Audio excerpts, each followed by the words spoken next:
Baseball legend, home run king Hank Aaron is dead at the age of 86.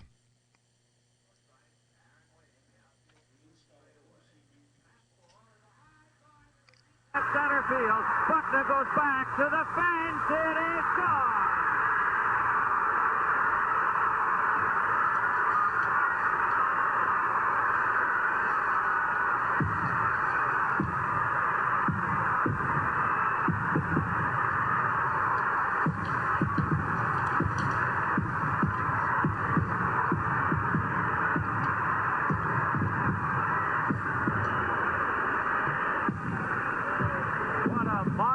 Moment for baseball. What a marvelous moment for Atlanta and the state of Georgia. What a marvelous moment for the country and the world. A black man is getting a standing ovation in the Deep South for breaking a record of an all-time baseball idol. And it is a great moment for all of us, and particularly for Henry Aaron, who was met at home plate not only by every member of the Braves, but by his father and mother. He threw his arms around his father, and as he left the home plate area, his mother came running across the grass, threw her arms around his neck, kissed him. That is a call by the great Vince Scully, a longtime legendary broadcaster of the Los Angeles Dodgers. I got a couple of things to say about Mr. Aaron. He always reminded me of my father. They look alike, but the same complexion, both from the same area of the country, both had the same kind of common sense, no-nonsense attitude, soft-spoken, men of few words. And I read Aaron's book. It was called I Had a Hammer. And he writes about the time he was in the minor leagues called the Southern American Leagues, known as the Sally Leagues, when Jackie Robinson was in 1947 crossing the modern baseball color line. I say modern because if you know anything about baseball, Jackie Robinson was not the first black person to play in professional organized baseball, but certainly the modern baseball leagues.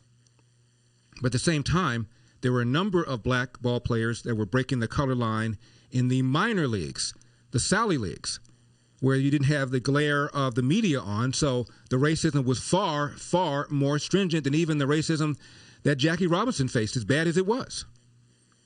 Hank Aaron said it was so bad that these clubs, he played for a club in Bradenton, Florida, you know where the Bolletary Tennis Academy is, or was.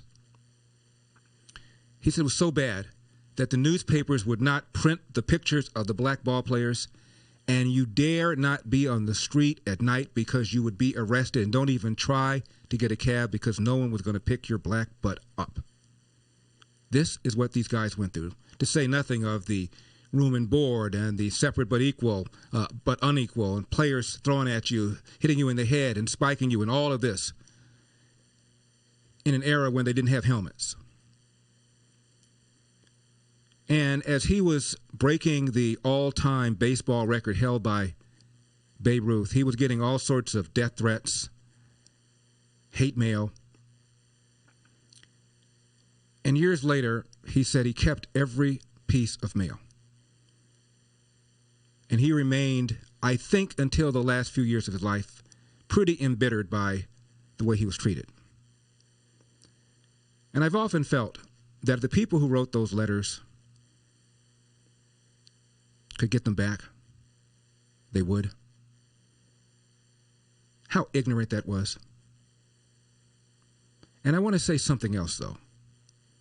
I saw a documentary about Roger Maris. Roger Maris is the man who broke the single-season home run record that was also held by Babe Ruth. And he, too, got hate mail. Obviously not race-based hate mail, but hate mail. That's how beloved Babe Ruth was. So, I am not at all dismissing the hate-based motive behind probably most of what was written to Hank Aaron, but Babe Ruth was some sort of colossal, mythic American figure that drove people crazy when people threatened his records. My point is that people like Jackie Robinson, Hank Aaron, they were denied the opportunity to play at the highest levels. And fast forward to this. This is a man named Mookie Betts. Mookie Betts is a player for the Los Angeles Dodgers. The Dodgers just won the World Series, and after they won a game, one of the baseball announcers, who happens to be black, said this to him. Well, Mook, you know, when you get to the World Series, everything's magnified. And one of the things that everybody's talking about across the country, you're the only African-American player in the World Series. So when did you learn that, and what are your thoughts when you think about that? Learned it just now. What does it tell you? I learned it just now. No one brought it to my attention. I didn't pay attention to it. It never occurred to me until you brought it up. A, B. The Dodger manager, his boss, that player's boss, he's black, as we define black because one of his parents is black. Does that count? Oh, and by the way, the person asking him the question, also black. That's how far we've come. The announcer is talking to a black player who has a black manager about why there aren't more black players, as if somehow that's a problem. Why is that a problem? There are more Latin players who are black than ever before. There are more non-American players than ever before. Jackie Robinson's problem was people denied him the opportunity. Your problem is saying people don't want to play baseball? Okay, it's called freedom.